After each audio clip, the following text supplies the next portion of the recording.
Kw'igenekerezo rya 11 ruheshi uno mwaka mu bigo vy'ihoteli Club du Lac Tanganyika umukuru w'inama nkenguzamateka Nyeniteka Emmanuel Sinzohagera yaritavye ikoraniro rigira kane ryo mu rukurikirane rw'ayandi makoraniro yateguwe n'ubwo rwego kubijanye n'ubwicanyi bwo mu mwaka w'igihumbi kimwe amajana 1972 ku civugo kwibuka no guha izina ribereye ivyabaye mu mwaka w'igihumbi kimwe amajana 1972. Intumbero y'ayo mahwaniro ikaba ari ukumenya ukuri no kunywanisha abarundi. Uwararongoye ibikorwa vy'iryo koraniro rigira kane Nyenicubahiro Sylvestre Ntibantunganya yahoze arongoye Uburundi yifashishije amatohoza n'ubushakashatsi bimaze imyaka ishika 40 akora yarashikirije icegeranyo kivuga ingene ubwicanyi bwo mu mwaka w'igihumbi kimwe amajana 1972 bwagenze. Mwaka w'igihumbi kimwe n'amajana 1972 umugwi wari ugizwe na Mikaheli Micombero, Artemon Simbananiye, Alberto Shibura, umunyamabanga nshingwabikorwa w'umugambwe Iprona Andrea Yanda, umukuru w'iperereza Bernardo Bizindavyi, umukuru w'igisirikare ku rwego rw'igihugu Lieutenant Colonel Thomas Ndabemeye, Kapitene Yohani Batista Bagaza barakoze amarorerwa kugira ngo bagabanye ingufu z'abahutu mu gihugu mu gihe kirekire. Kw'igenekerezo rya kabiri Rusama umwaka w'igihumbi kimwe n'amajana 1972 iradiyo y'igihugu yarahamagaye abadasigana umugambwe Iprona na cane cane abajerere ngo barikanure batuze abo bita abansi. Iyo radiyo yarabararikiye kudoma urutoki mbere na cane cane guhiga uwo wese yagirizwa gutera umudurumbanyo mu gihugu. Mu gihugu umututsi wese canke umugwi w'abatutsi bari bahawe uburenganzira bwo guhagarika abantu no kubica. Ivyo nta handi vyari gushikana igihugu atari ku bwicanyi utagira izina.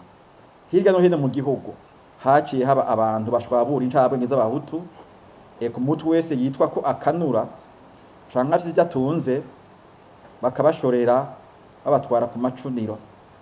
Ivyo babigira bisunze intonde zagiye zandikwa hirya no hino ziriko abakozi ba leta, abanyeshuri mu mashuri yisumbuye na kaminuza, eka mbere n'abana mu mashuri mato mato muko vyabaye mu Rutovu ni Matana, abadandaza eka nabihebeye Imana.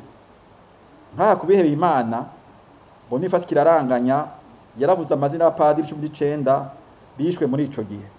Emwe ngo umuntu wese yize naho batarengeje amashuri y'intango canke yarafite umurimo uboneka yategerezwa kwicwa.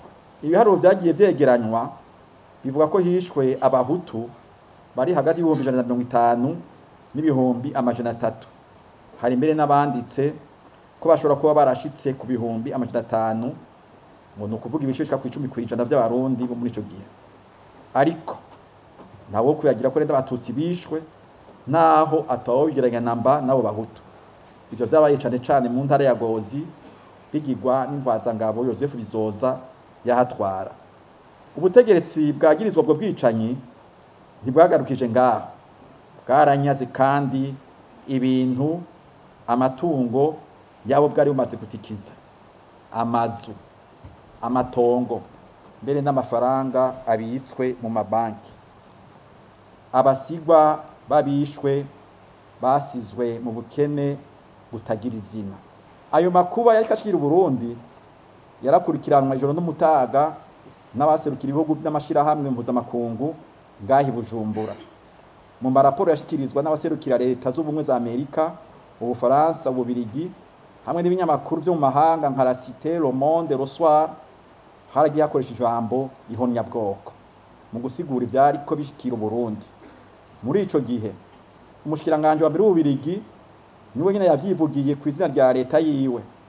Icagoranye nuko abo bose atanga ingo zikomeye baheje ngo bafate ubwicanyi buhagarare, abari bavusemwo uruhara nabo bakurikirana.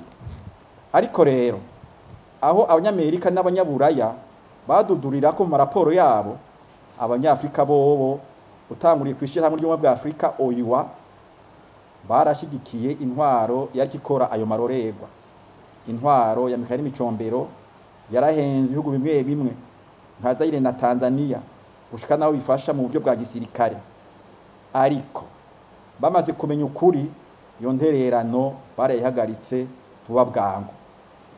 Mbere igihugu ca Tanzania kirongowe na Julius Nyerere cavuye kiba mu vya mbere vyagiye vyiyamiriza ubwicanyi leta ya Mikhaeli Micombero yariko irakorera abarundi bo mu bwoko bw'abahutu. Abandi amajwi yabo yumvikanye yiyamiriza ubwicanyi bwari kubera mu Burundi ni Vatikani hamwe n'ishiramwe mpuzamakungu ONU. Nkuko rero vyavugwa mu raporo y'abanyamahanga no mu binyamakuru, mu 1972 mu Burundi harabaye ihonyabwoko ryakozwe n'intwaro yari ihari. Intwaro yari irongowe na Perezida Mikhaeli Micombero.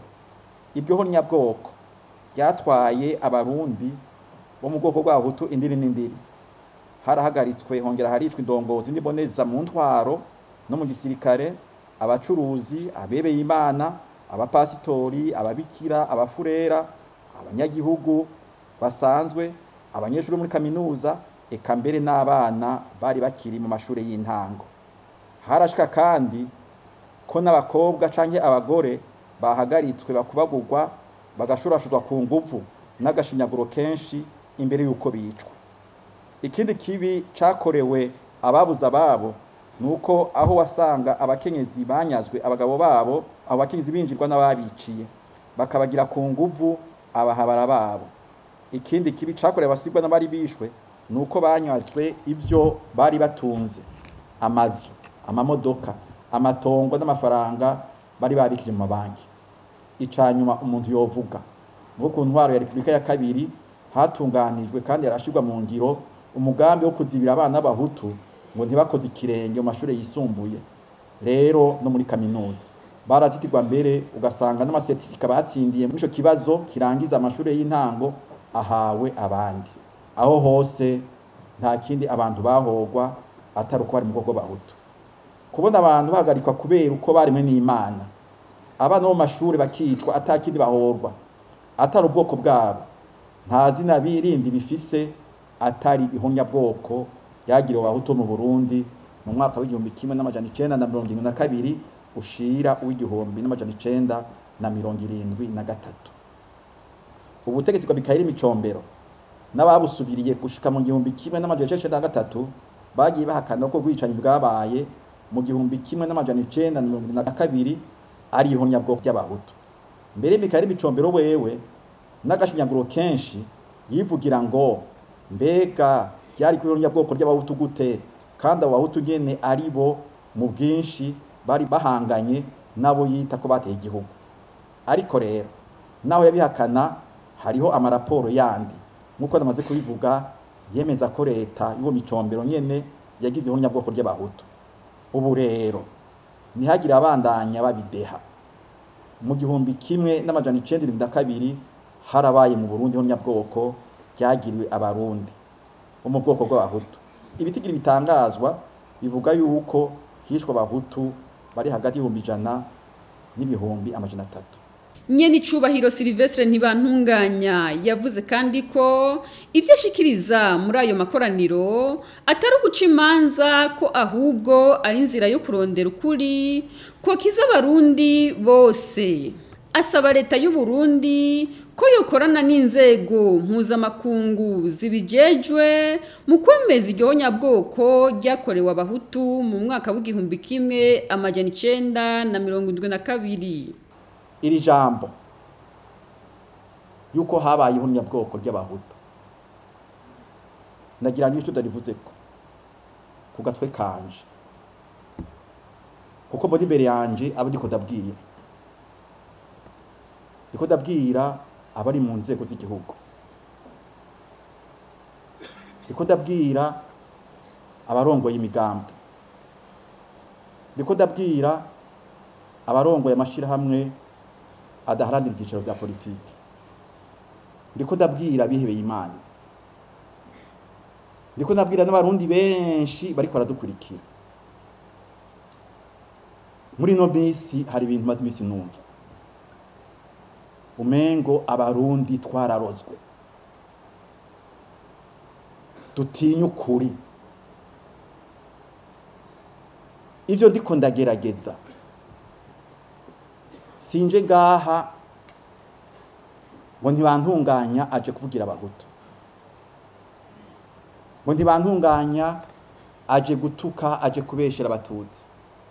Ndipfuza kandi namwe ndabona ko mufise mu maso yanyu, kuko mwagize ubwoba nayibonye, kuko birateye ubwoba, birateye ubwoba. Turiko turondera ukuri, ukuri kodwukiza twese, atari ukuri kw'abahutu, atari ukuri kw'abatutsi, atari ukuri kw'abatwa, ukuri kukuri ku vyabaye vyatonetse abarundi bose. Nabonye abebeye Imana bari ngaha, ndabona abapasitori, ndazi ko n'abapadiri, ndazi ko n'abatari ngaha ariko ratwumviriza. Muracafise urubanza runini mu vyo mwigisha, runini. Ndibaza yuko hazoboneka uburyo bw'ingene mwokoreshwa kugira mufashe izi nyigisho zikize ya mitima. Mushike kuri rya jambo riri mu Bibiliya ngo ukuri niko kuzodukiza. Murishike ko mugigisha, ntimuryigishe ka buhutu, ntimwabitoye ngo babahutu mwayibonye bagwako. Ntimuryigishe ka bututsi, mwayibonye bagwako. Mugabo mwabaye abapasitori kuko mwavyiyumviriye muravyemera, mwabaye abapadiri kuko mwavyiyumviriye muravyemera. Aba bagize aya mafuti tuko turavuga benshi bari abatijwe muri kino gihugu. Mbe irya batisimu barose koko nirya tubona muri Bibiliya canke n'ibindi? Reka ngarugirize ngaha, ngarukize ngaha. Ndihagire rero abashaka kubona ibintu uko bitari, turondera ukuri. Jewe ntibantunganya, ndondera ukuri kodukiza twese abarundi, gukize abakorewe icaha, gukize abagikoze, gukingire cane cane urugwaruka, ururunganwe rw'uyu munsi n'urunganwe rw'ejo.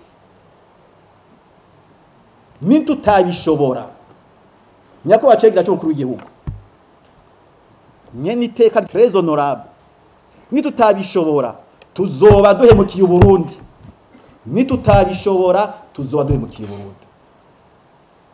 Sindenza. Bamwe mu babonye ubwo bwicanyi barahawe akaryo ko gushinga intahe bavuga ingene ubwo bwicanyi bwagenze. Ihwaniro rya nyuma rikaba ritegekanijwe ku munsi wa gatanu igenekerezo rya 2025 ruheshi uno mwaka ku mugwa mukuru wa politike i Gitega.